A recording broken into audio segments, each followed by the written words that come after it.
First, we need to check, secure, and confirm the furnitures and strength of the house and walls.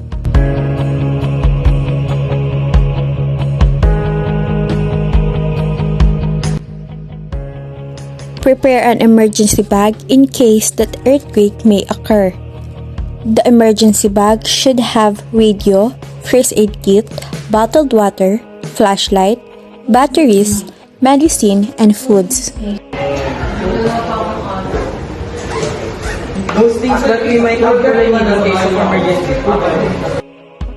We should discuss to others about where to go if there's an emergency. You guys already know where to go in case of emergency, right?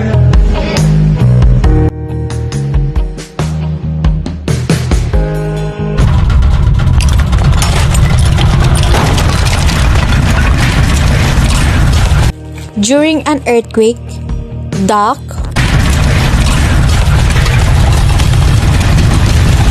cover,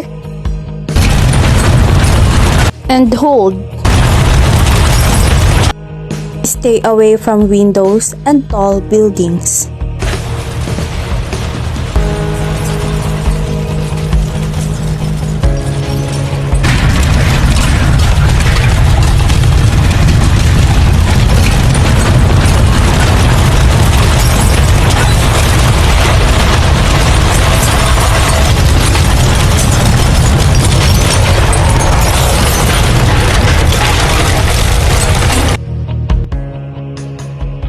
During an earthquake, it's important to remain calm. Stay calm, stay calm.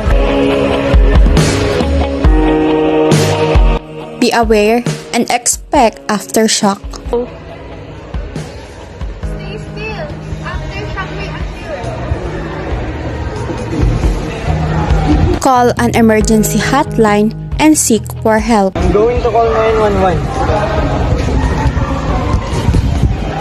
Hello? We need your help.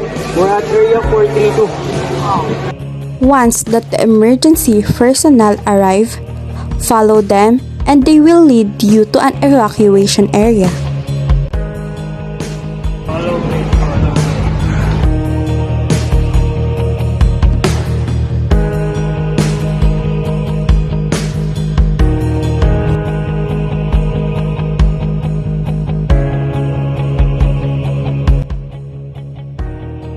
Wait the medic arrive and they will treat your minor injuries.